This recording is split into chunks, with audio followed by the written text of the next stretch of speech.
Ay al ilmu bidukhulihi yakinan, yakni pengetahuan kita tentang masuknya waktu salat dengan yakin. Kan dia ngapain? Mengajarkan kepada Abdullah bin Zaid untuk mengumandangkan azan dengan kalimat yang sekarang kalimat azan itu kita kumandangkan Allahu Akbar, Allahu Akbar. Orang yang mengumandangkan azan itu mesti adalah orang yang paling bagus suaranya. Sunnah saja teman ya. Yang kedua, ya cari tahu. Yang ketiga, kalau kita nggak tahu dan bagaimana caranya mencari tahu, mengikut aja kepada orang-orang yang tahu. Itu adalah bagian daripada bijaknya kita.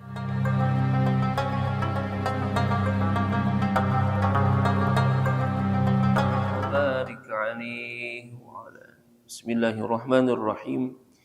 Alhamdulillahi rabbil alamin wassalatu wassalamu ala asyrafil anbiya'i wal mursalin wa ala alihi wa sahbihi ajma'in. Rabbi yassir wa la tu'assir bi tamim bihil khair. Rabbi shrah li sadri wa yassir li amri wahlul 'uqdatam min lisani yafqahu qawli. Qalu subhanaka la ilma lana illa ma 'allamtana innaka antal alimul hakim. Qala al-musannifu rahimahumullahu ta'ala wa adaman naf'a bihi wa bi barakati ulumihi fid darain amin. Qala wal khamisu dukhulul waqti ay al ilmu bidukhulihi yakinan bi an ayana dukhuluhu bi nafsihi aw bima sayati aw dhannan wa huwa an-nashi'u ala ijtihadi liyasihha taharrumuhu bis salati wa man shalla bidunihima lam tasihhu salatahu wa in waqa'at fil waqti li'adami syarti wa liqaulihi ta'ala innas salata kanat 'alal mu'minina kitaban mawquta. Wallahu subhanahu wa ta'ala a'lam. Hadirin jamaah sekalian yang saya hormati dan saya muliakan, dan mudah-mudahan selalu dimuliakan oleh Allah Subhanahu wa taala. Alhamdulillah pada kesempatan pagi hari ini kita masih diberikan banyak nikmat oleh Allah Subhanahu wa taala sehingga masih bisa melaksanakan kewajiban kita salat subuh berjamaah. Mudah-mudahan seluruh rangkaian ibadah kita diterima oleh Allah Subhanahu wa taala. Kita lanjutkan bacaan kita masih dalam pembahasan syurutus salati, ya, syarat-syarat salat. Sampai kepada poin yang kelima, wal khamisu dukhulul waqti. Syarat daripada salat yang kelima adalah masuk waktu. Ay al ilmu bidukhulihi yakinan, yakni pengetahuan kita tentang masuknya waktu salat dengan yakin. Karena hakikatnya ketika kita sholat, ya, sebelum waktunya, ya ini sesuai dengan firman Allah Subhanahu wa taala, innas salata kanat 'alal mu'minina kitaban mawquta. Sesungguhnya sholat itu adalah kewajibannya terhadap mukmin yang mana waktunya sudah ditentukan. Ya. Ini berkenaan dengan bulan Rajab, ya. Salah satu kemuliaan Rajab adalah ketika Rasulullah Shallallahu Alaihi Wasallam mendapatkan wahyu tentang kewajiban sholat, ya. Walaupun nanti ada khilafiyah, ya, perbedaan pendapat di kalangan ulama kapan terjadinya Isra dan Mi'raj tentang kewajiban sholat itu sendiri, ya. Walaupun ada berbeda pendapat tentang waktunya, ya kita yakin bahwasanya peristiwa Isra Mi'raj itu adalah bagian daripada wahyu Allah yang luar biasa, karena syariat-syariat yang lain dibawa oleh malaikat Jibril alaihi salam kepada Nabi kita Muhammad sallallahu alaihi wasallam, tetapi satu-satunya syariat, ya, yaitu salat yang langsung Rasulullah Shallallahu Alaihi Wasallam sendiri diajak, ya, untuk menjemput daripada kewajiban sholat itu sendiri sampai kepada Sidratil Muntaha. Ya. Ini direkam di dalam surah Al-Isra ya. Subhanalladzi asra bi'abdihi lailan minal masjidil haram ilal masjidil aqsa alladzi barakna haulah ya. Ya, ini peristiwa Isra Mi'raj inilah yang titik awal bahwasanya ada kewajiban salat ya, bagi umat Islam. Nah, ini ketika pada mulanya Rasulullah SAW mendapatkan wahyu tentang salat, dalam riwayat ya ada kewajiban sampai 50 waktu ya. Sehingga Rasulullah ketika sampai ada masukan dari beberapa nabi bahwasanya untuk apa istilahnya nawar lah, karena tidak mungkin umat Nabi Muhammad itu sanggup untuk bisa sholat 50 waktu dalam sehari semalam. Ya, kita sholat 5 waktu aja sehari semalam ini luar biasa ini. Masih banyak yang merasa berat tentang sholat mereka. Nah, akhirnya ya memang sudah menjadi ketentuan Allah, sholat itu 5 waktu dalam satu hari semalam. Nah, karena sholat itu sudah ditentukan waktu-waktunya, maka ketika sholat itu bukan pada waktunya, maka berarti tidak termasuk di dalam hal yang memenuhi daripada syarat sholat itu sendiri. Jadi kalau misalkan tidak memenuhi syaratnya, karena namanya sholat itu ada termasuk ibadah yang mahdhoh ya, yang harus memenuhi syarat dan rukun. Ketika tidak terpenuhi syaratnya, maka ya tidak sahlah sholatnya. Li'adami syarti, ketiadaan syarat bagi sholat itu sendiri, maka tidak sah sholatnya. Inna sholata kanat alal mu'minina kitaban mawquta. Lalu bagaimana kita tahu bahwasanya masuknya waktu itu di dalam sholat? Nanti di sini disebutkan wa ma'rifatu dukhulil waqti lahu thalathu maratib. Pengetahuan kita tentang masuknya waktu itu ada 3 urutan. Al-martabatul ula, adapun tingkatan yang pertama adalah al-ilmu bin nafsi. Dengan sendirinya kita tahu bahwasanya itu sudah masuk waktu sholat. Ya, misalkan kalau sholat subuh itu ditandai dengan terbitnya fajar. Wadzalika bi ayyara tulu'al fajri wa zawal asy-syamsi wa ghurubiha. Kalau subuh misalkan terbitnya fajar, lalu zuhur dengan zawal ya matahari yang ada di atas kepala kita, lalu zawal condong sedikit. Lalu misalkan waktu maghrib wa ghurubiha, yaitu terbenamnya matahari. Andai kata kita tahu dengan sendirinya, maka ini pengetahuan yang pertama tentang martabat pengetahuan masuknya waktu yang pertama. Ya. Wa mithluhu ikhbaru thiqah, ya, au an ilmin au simai adanihi fi sahwi. Atau bisa jadi pengetahuan kita bisa tahu ini masuk waktu nih dengan apa? Mendengar suara adzan. Ya. Dengar suara adzan tuh. Jadi adzan itu kan salah satunya adalah menandakan masuknya waktu sholat. Gitu. Dan juga panggilan akan dilaksanakannya sholat berjamaah di satu tempat. Ini sebagai syariatnya. Karena dulu pada mulanya ketika sholat itu disyariatkan ya, di Madinah, ketika itu sholat-sholat yang dilaksanakan di masjid tidak ada panggilan atau tidak ada tanda masuknya waktu. Jadi jamaah itu kalau mau sholat yang ngumpul di masjid. Ya, ketika kumpul mereka di masjid, ternyata banyak para sahabat yang ketinggalan sholat berjamaah. Karena tidak ada tanda yang bisa mereka jadikan patokan bahwasanya ini sudah masuk waktu sholat. Ya, makanya ketika itu ada riwayat bahwasanya para sahabat itu mengusulkan kepada Rasulullah SAW masuknya waktu sholat ditandai dengan dibunyikannya loncengnya. Ada sahabat yang ngusul tuh kepada Rasulullah, ini bunyiin aja lonceng biar kedengeran. Karena ketika itu banyak sahabat-sahabat yang terlambat datang ke masjid untuk melaksanakan sholat berjamaah. Karena ketika itu, ini dalam riwayat di tahun pertama hijrahnya Nabi kita Muhammad SAW ke Madinah.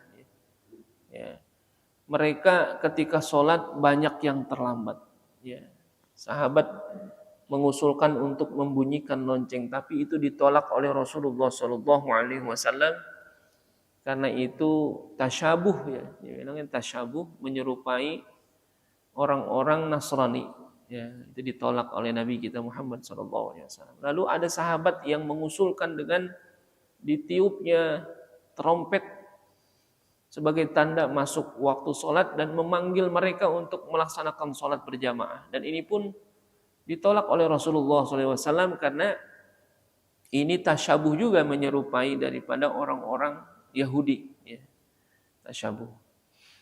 Lalu ada yang mengusulkan untuk menyalakan api di tempat yang tinggi sehingga terlihat oleh banyak orang. Ya, ini pun ditolak juga oleh Rasulullah SAW karena ini tasyabuh juga kepada orang-orang Majusi. Bicara api, lonceng, trompet, api, itu tasyabuh.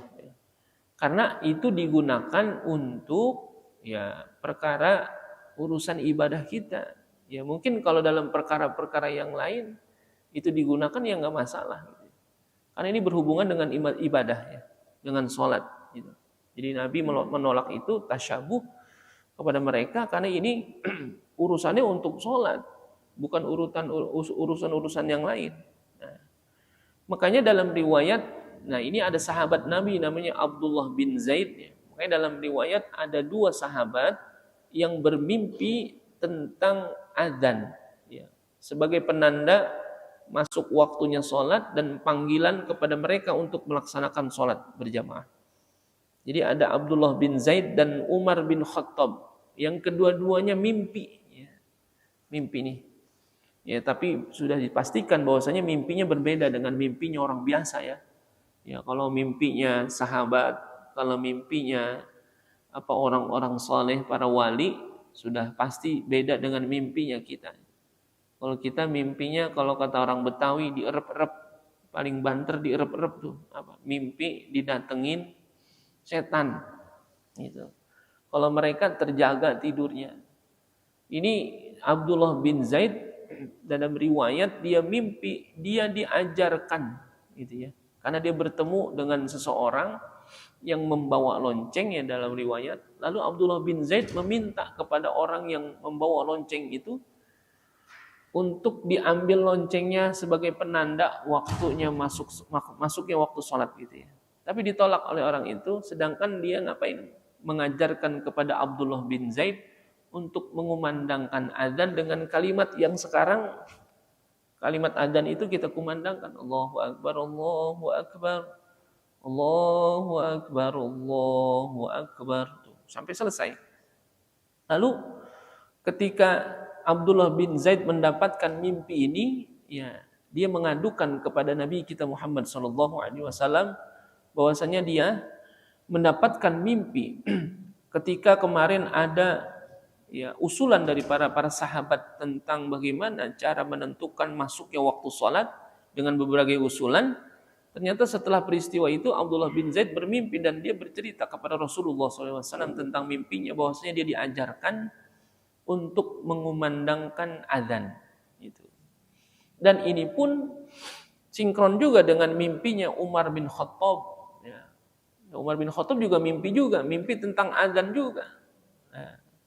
Nah ini kok kenapa syariat azan bukannya dari Nabi langsung gitu ya, tapi kok dari sahabat. Nah ini menandakan bahwasanya Rasulullah SAW sangat terbuka ya kepada para sahabat. Ya. Apa-apa yang datang dari sahabat, usulan dari sahabat, Rasulullah akomodir kalau memang itu sesuai dengan syariat. Ternyata sebelum mereka bermimpi, ya, Abdullah bin Zaid, Umar bin Khattab mimpi tentang azan, sebetulnya Rasulullah sudah mendapatkan wahyu tentang azan. Tapi luar biasanya ini ya, bahwasanya Rasulullah SAW begitu menghargai para sahabat. Ya, mungkin kalau kita jadi nabinya, gitu ya, Ada sahabat itu yang datang, saya mimpi tentang azan. Gue juga udah tahu, kan gitu ya. Kalau kita nabinya tuh, gue juga udah tahu, gue udah dapat wahyu, tapi nggak begitu. Tapi Rasulullah luar biasa mengakomodir apa yang disampaikan oleh Abdullah bin Zaid dan apa yang disampaikan oleh Umar bin Khattab tentang azan sebagai tanda masuknya waktu sholat dan panggilan untuk melaksanakan sholat berjamaah. Nah, sejak itulah ketika Abdullah bin Zaid bercerita kepada Rasulullah, Umar bin Khattab bercerita kepada Rasulullah SAW tentang bagaimana adzan itu dikumandangkan. Ya, Rasulullah ketika itu langsung manggil Bilal bin Rabah. Ya. Ketika itu ditunjuk.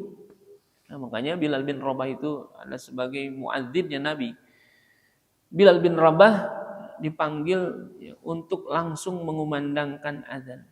Ini banyak yang bertanya, kenapa kok bukan Abdullah bin Zaid? Kan dia yang dengar langsung di dalam mimpinya diajarkan untuk mengumandangkan adzan, dan Umar bin Khattab pun diajarkan dalam mimpinya untuk mengumandangkan adzan. Dan di situ pun banyak sahabat-sahabat lain, ya, sahabat-sahabat Nabi yang utama ya Abu Bakar, ya Utsman, dan banyak lagi sahabat-sahabat Nabi yang utama ketika itu, ya, Abdullah bin Mas'ud, ya, Zaid bin Thabit dan lain sebagainya. Kenapa mereka kok tidak diperintahkan untuk mengumandangkan adzan, tapi kenapa kok Bilal?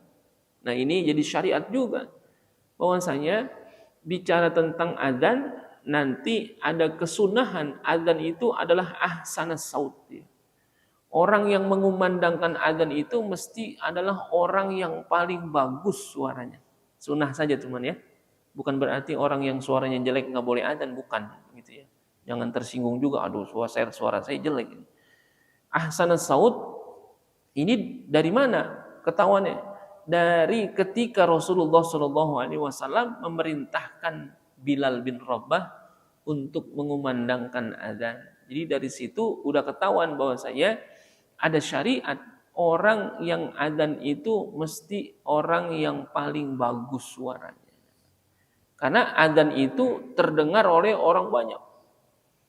Menjadi syiar yang luar biasa ketika terdengar suara adzan dengan suara adzan yang begitu indah dan merdu. Ya, terpanggil tuh masuk ke dalam hati, ya. Rasanya terpanggil kita untuk melaksanakan sholat secara berjamaah. Ya, coba mohon maaf misalkan kita pun kalau dengar suara adzan yang kurang enak, kira-kira apa yang keluar dari mulut kita gitu. Jadi bukan semangat mau sholat, tapi siapa sih ini yang adzan, kan begitu ya. Ada orang adzan, Allahu Akbar, Allah. Terdengar yang suara yang adzan udah tua, mohon maaf gitu ya. Suaranya juga udah lemah, udah gitu sound systemnya jelek lagi. Ya, ini nggak ada syiarnya jadinya. Semangat kita untuk beribadah juga rasa-rasanya pasti akan kurang juga, gitu ya. Itu bagian daripada bahwasanya ketika Rasulullah SAW memerintahkan Bilal bin Rabah ya, untuk mengumandangkan adzan, ya ternyata itu bagian daripada syariat bahwasanya adzan itu memang seharusnya dikumandangkan oleh orang yang suaranya bagus, yang suaranya indah, bagian daripada syiar Islam gitu.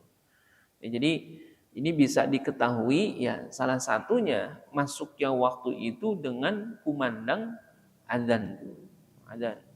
Makanya kita ketika mendengar suara adzan yang merdu, yang enak suaranya masuk ke dalam hati kita, ya akan terpanggil kita juga.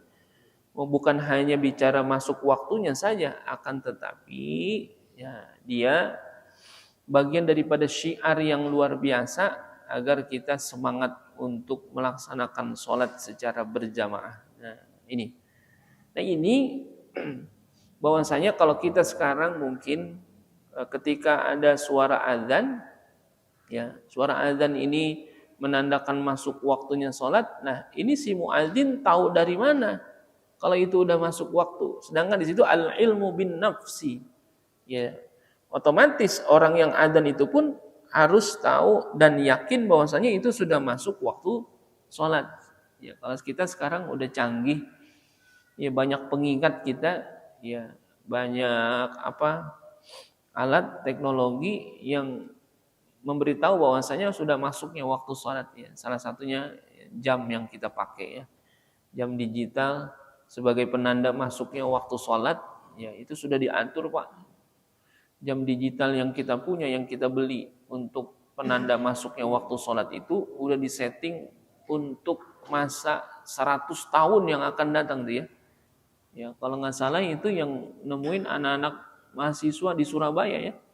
Ya, ya teknologinya untuk bisa tahu masuknya waktu sholat ya untuk 100 tahun yang akan datang. Ya, bisa jadi itu jam masih hidup, kita udah mati Pak. Itu. Ini masih berlaku dia insya Allah. Ya, cuma memang harus di-upgrade mungkin ya. Bisa jadi ya namanya teknologi buatan manusia. Ada hal-hal yang bisa jadi error dan lain sebagainya. Tapi ini bagian daripada ijtihad kita untuk bisa tahu masuknya waktu sholat. Itu. Lalu ada pertanyaan nih Pak. Ya, di masyarakat kita banyak pertanyaan. Terus bagaimana dengan masjid-masjid kita? Biasanya tuh ya utamanya dulu masjid-masjid di daerah Jawa itu ada bedugnya Pak. Ya, pakai bedug tuh. Ya bahkan ada yang mengatakan bedug itu adalah tidak sesuai dengan syariat katanya gitu. Ya bedug itu tidak sesuai dengan syariat karena memang pada riwayatnya bahwasanya bedug itu kalau kita mau baca sejarah bisa jadi itu masuknya abad 14 ya, ketika itu kalau nggak salah nih ya, kalau salah diluruskan.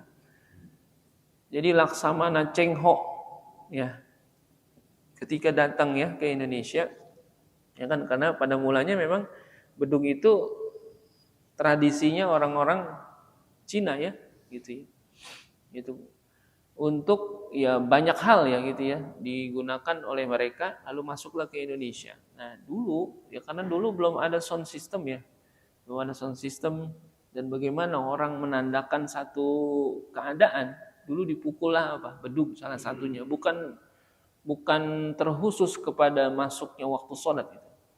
Tapi ada ulama kita yang membawa Islam ke Indonesia itu berihtiyat ya, bahwasanya itu dijadikan alat untuk penanda ya, salah satunya adalah tanda masuknya waktu sholat ya. Itu udah bagian daripada akulturasi ya, budaya. Tapi boleh nggak kira-kira? Nah, sedangkan dulu Rasulullah menolak trompet, menolak lonceng dan api yang ada pada orang-orang Majusi. Nah, sekarang kita ada budaya-budaya dari luar itu yang dibawa masuk ke kita, tapi kita gunakan untuk menandai masuknya waktu sholat. Ya, ini ulama berpendapat sesuai dengan pendapatnya Imam Syafi'i ya. Ya, ketika ada sesuatu hal yang dari luar gitu ya, atau bisa jadi sesuatu yang sifatnya bukan asal daripada syariat itu sendiri, tapi dikatakan malam yukhalif syai'an ya an kitabin au sunnatin au atharin au ijma'in fahuwa mahmudun. Dalam pendapatnya ini Imam Syafi'i menyebutkan bahwasanya selama itu tidak bertentangan dengan Al-Qur'an, hadis, athar sahabat, ijma' ulama, maka ini terpuji, mahmudun. Gitu.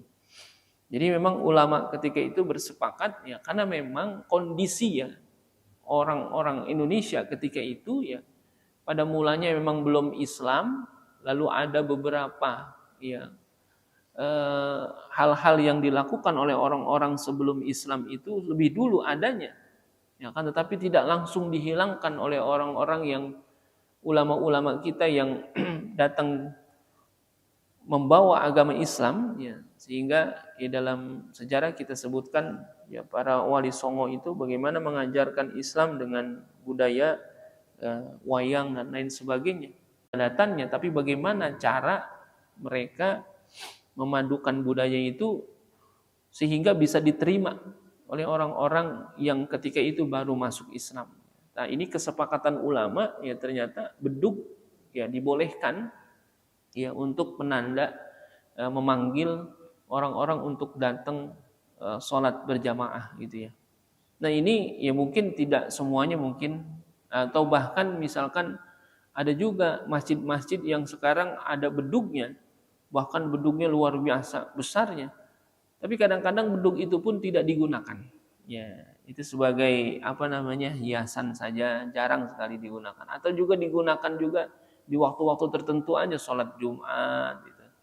Tapi ada juga yang tiap sholat waktu itu digunakan juga. Ya, saya ingat waktu masih kecil itu memang kadang-kadang kalau dipukul beduk dalam radius ya bahkan ratusan meter ya masih kedengeran tuh. Wah, masuk waktu tuh. Kalau dulu saya ingat masih kecil puasa dengar beduk, wah berarti udah maghrib.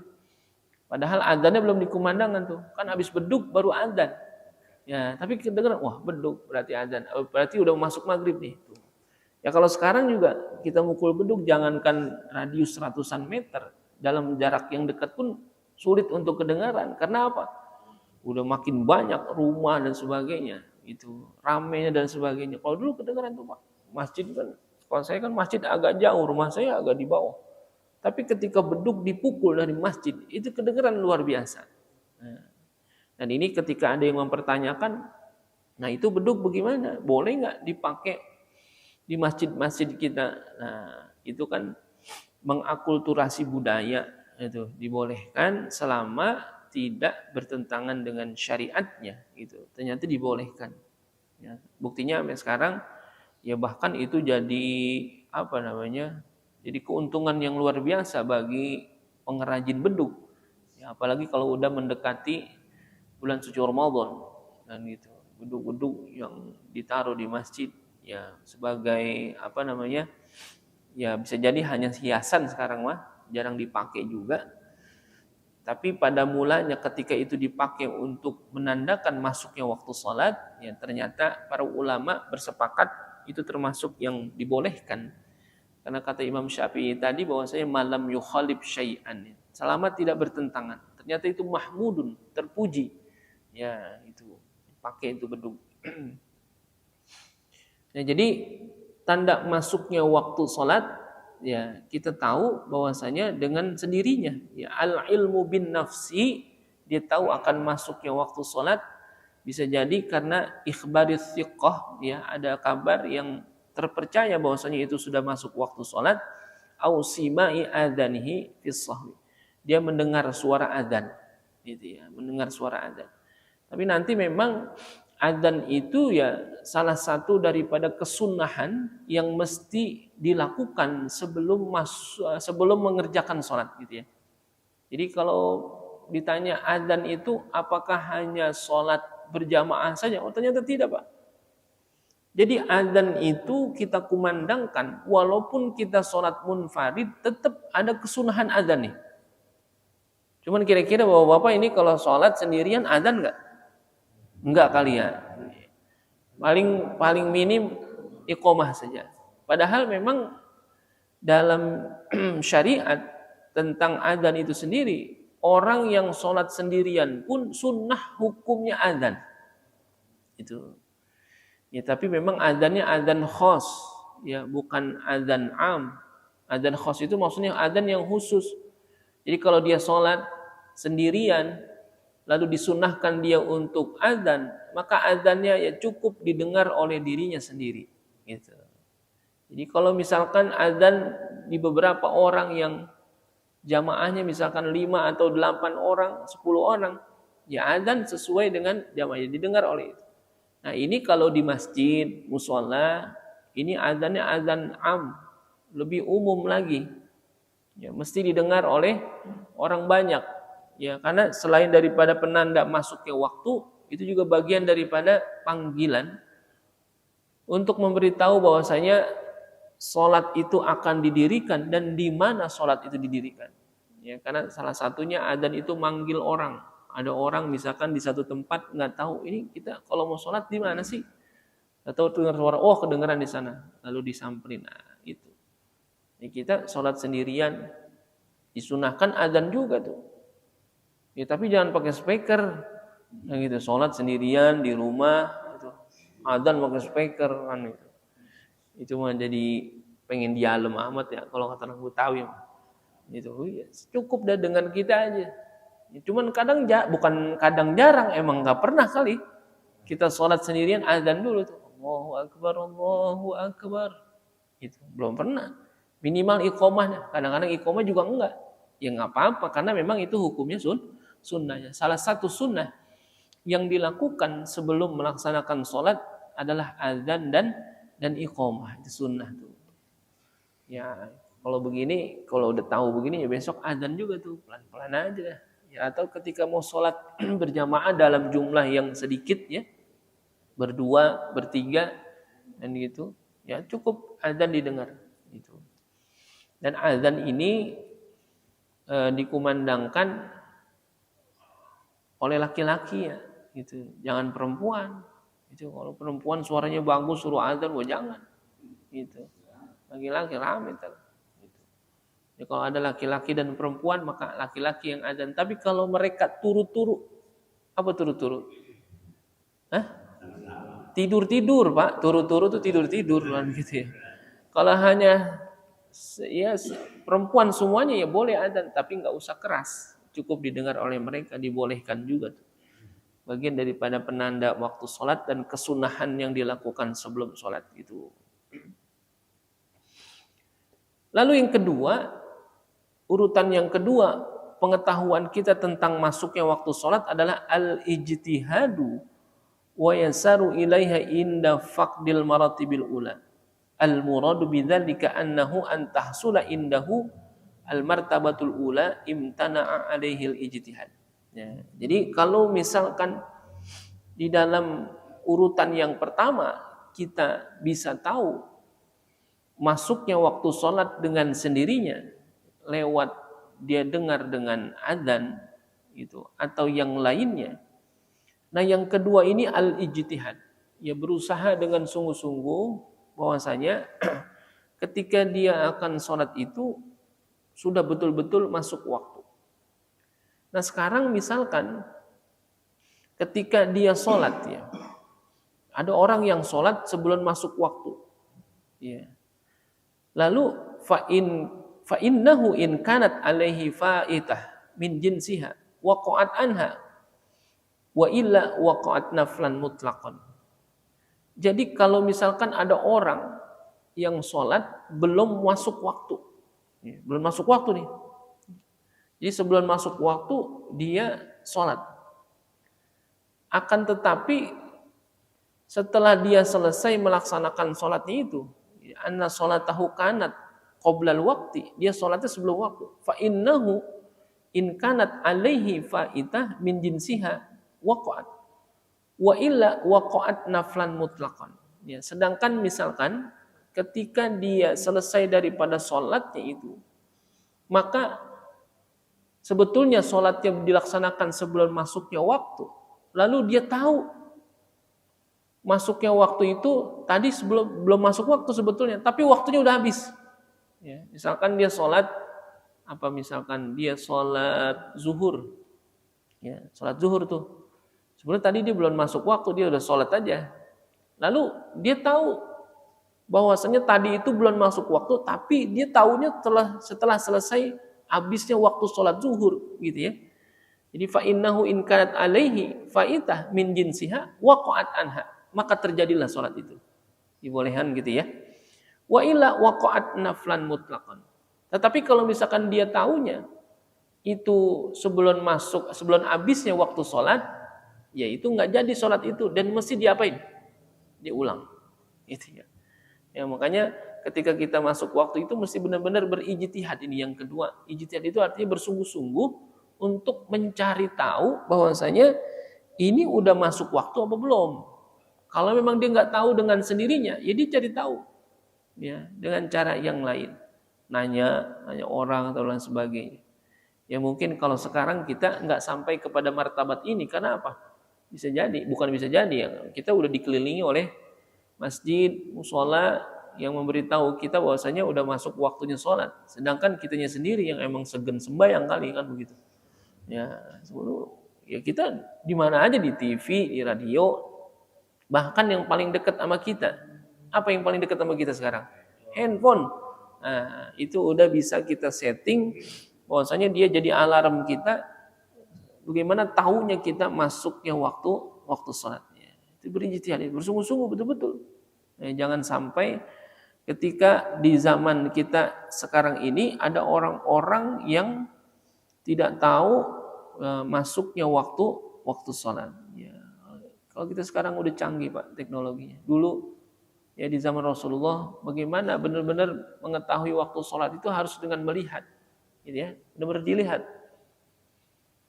Matahari fajar itu terbit, ya benar-benar dilihat. Kalau udah terbit, ya udah.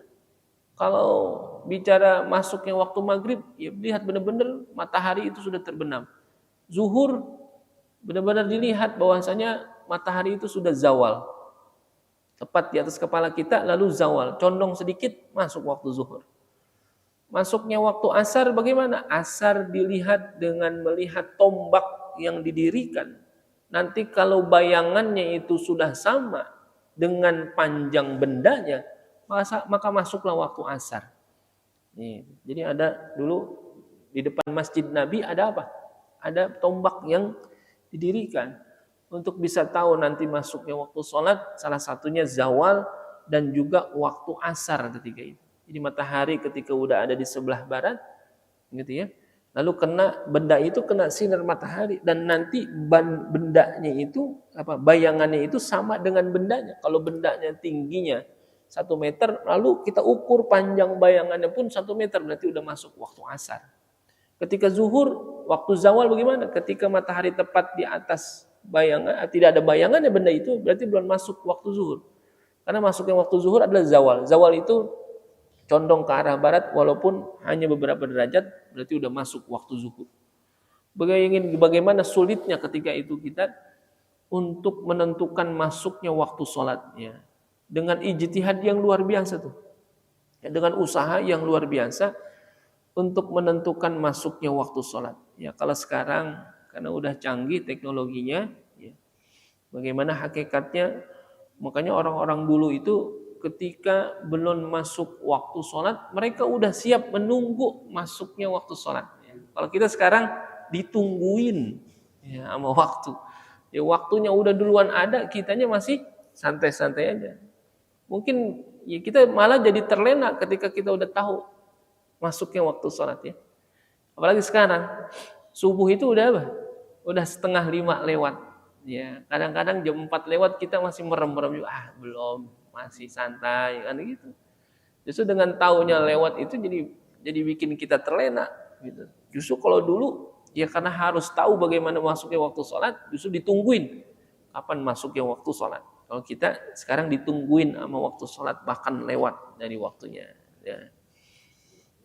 Jadi ini salah satunya dengan kita mengetahui hakikat daripada masuknya waktu sholat dengan kita berijtihad. Nah, jadi yang pertama kita tahu dengan sendirinya, yang kedua kita berusaha berijtihad bahwasanya waktu sholat itu sudah masuk. Nah, yang ketiga bagaimana? Al-martabatus tsalitsah taqlidul mujtahid indal ajzi anil ijtihad. Kita mengikut kepada orang yang berijtihad. Gitu. Karena lemahnya kita nggak bisa. Gitu.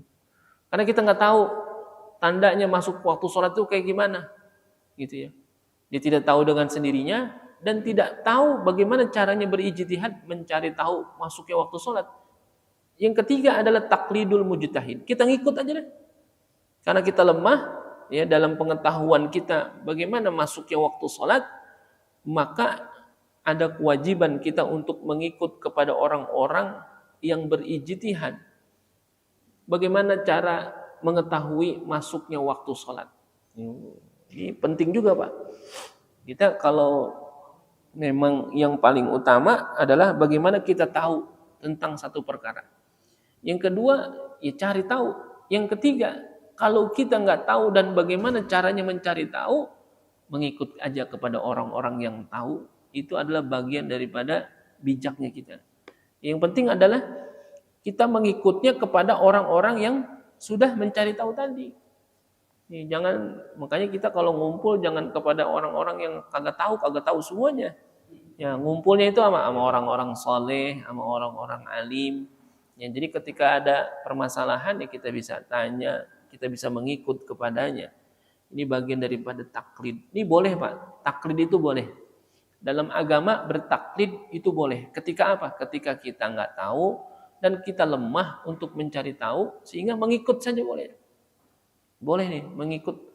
Tetapi memang taklidnya jangan taklid batil atau taklid buta. Ya, taklid batil itu hanya sekedar mengikut saja dan kita tidak tahu bahwasanya yang kita ikuti benar apa kagak. Gitu.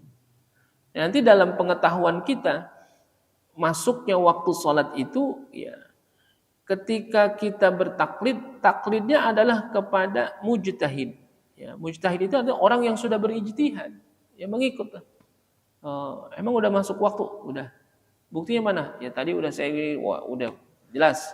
Dia menjelaskan bahwasanya masuknya waktu sholat itu hakikatnya karena memang dia sudah berijtihad, maka dia mengikut saja kepada orang-orang yang tadi berijtihad untuk menentukan masuknya waktu sholat. Ya, jadi 3 tingkatan ini penting juga. Bukan hanya dalam perihal masuknya waktu sholat ya, dalam hal-hal yang lain pun seperti itu. Jadi yang paling utama adalah kita memang tahu. Dari mana tahunya kita? Ya dari ilmu yang kita pelajari dan kita amali. Lalu yang kedua, ya kalau emang belum tahu, cari tahu. Jangan diem aja tentang satu perkara gitu ya. Seperti sekarang ini Pak, ya luar biasanya ini kita tentang produk halal ya. Ya produk halal kita di Indonesia, ya khususnya di lingkungan kita Pak.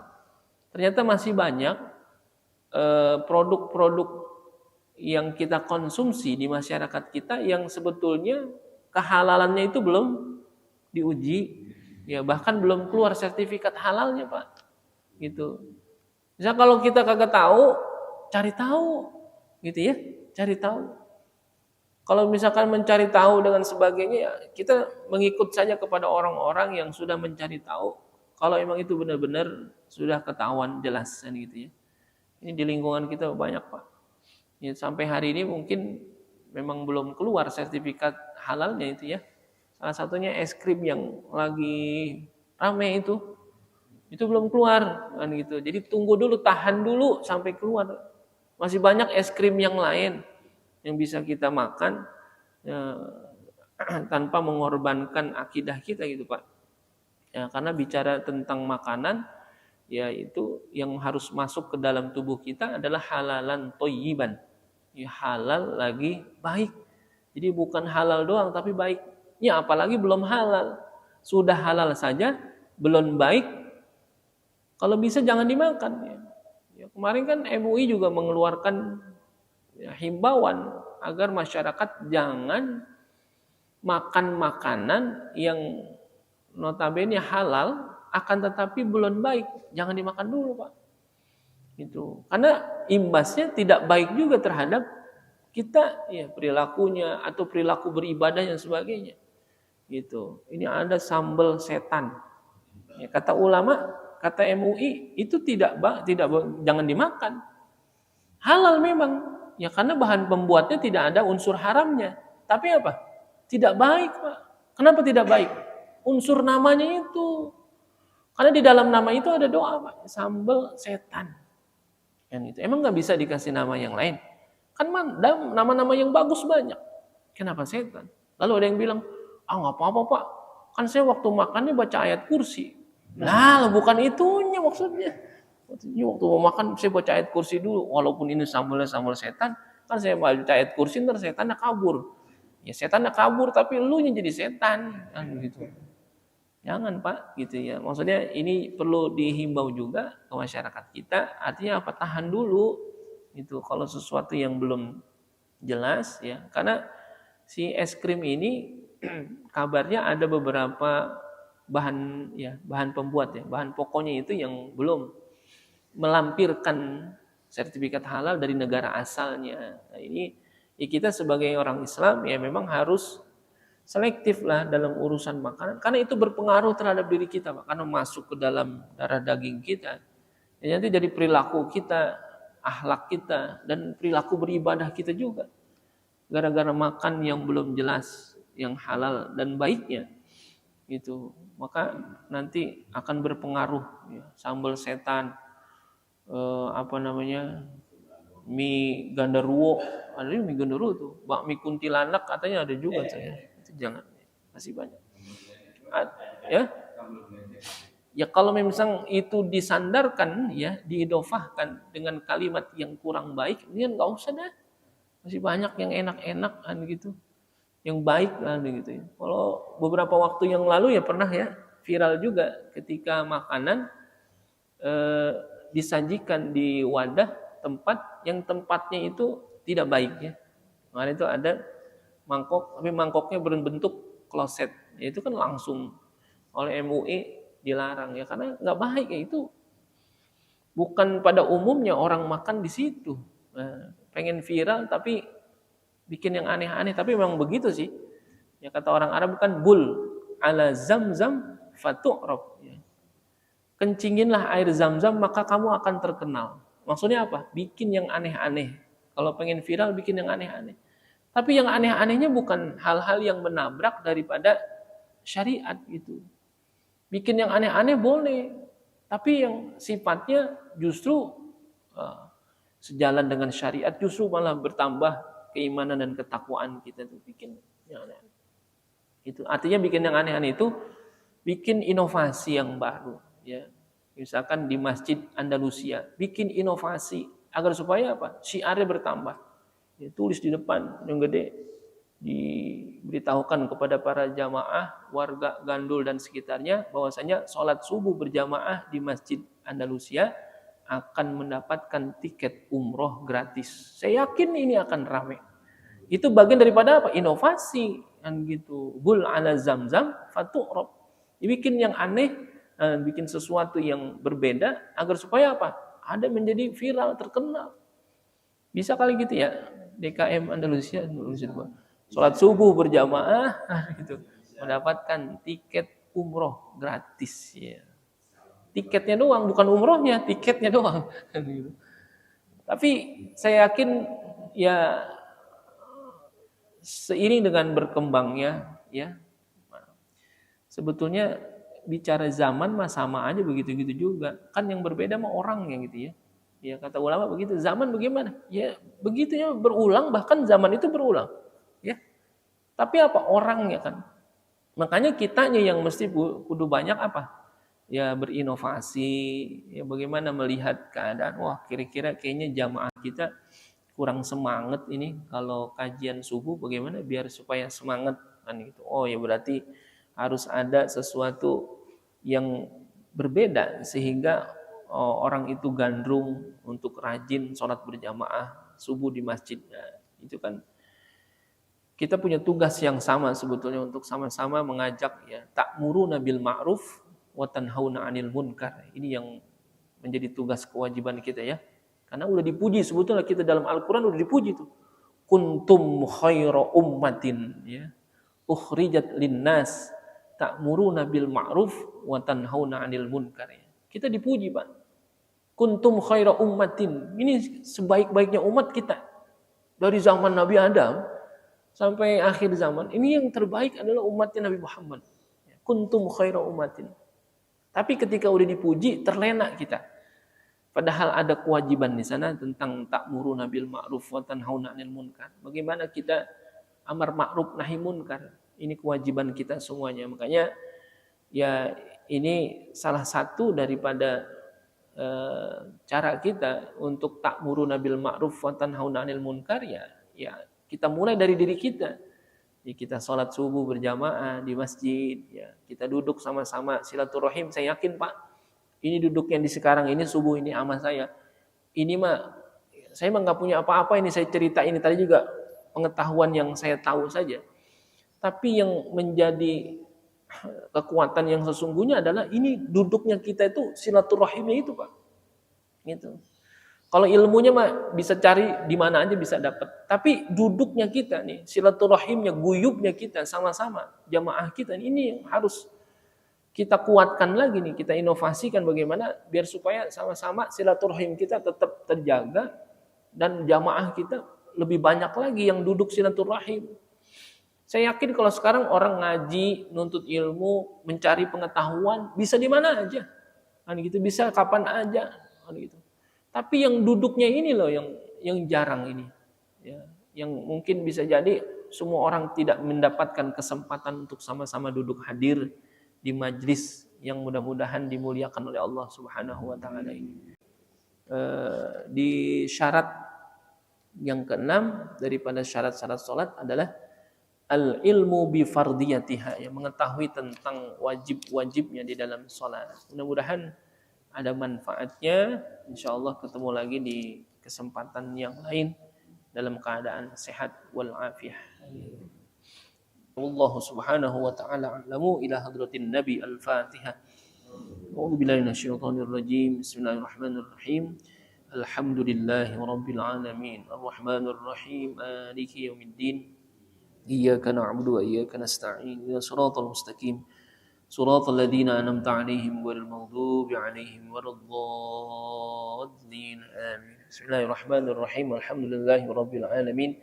اللهم صل على سيدنا محمد وعلى آل سيدنا محمد وافتح من الخير كل مغلق اللهم صل على سيدنا محمد وعلى آل سيدنا محمد وافتح من الخير كل مغلق اللهم صل على سيدنا محمد وعلى آل سيدنا محمد وافتح من الخير كل مغلق اللهم صل على سيدنا محمد وعلى آل سيدنا محمد الفاتح لما أغلق والخاتم لما سبق ناصر الحق بالحق والهادي إلى صراطك المستقيم وعلى آله حق قدره ومقداره العظيم اللهم اغفر لنا ذنوبنا ولوالدينا وارحمهما كما ربيانا صغارا ولجميع المؤمنين والمؤمنات والمسلمين والمسلمات الأحياء منهم والأموات وتابع بيننا وبينهم بالخيرات رب اغفر وارحم وأنت خير الراحمين لا حول ولا قوة إلا بالله العلي العظيم اللهم إنا نسألك علما نافعا وعملا صالحا ورزقا حلالا وخيرا كثيرا برحمتك يا أرحم الراحمين اللهم أغننا بالعلم وزينا بالحلم وأكرمنا بالتقوى وجملنا بالعافية اللهم اجعل جمعنا هذا جمعا مرحوما واجعل تفرقنا من بعده تفرقا معصوما ربنا آتنا في الدنيا حسنة وفي الآخرة حسنة وقنا عذاب النار صلى الله على سيدنا محمد وعلى آله وصحبه أجمعين والحمد لله رب العالمين سبحانك اللهم وبحمدك أشهد أن لا إله إلا أنت أستغفرك وأتوب إليك. Terima kasih. Wallahul muwafiq ila aqwamit thoriq. Assalamualaikum warahmatullahi wabarakatuh.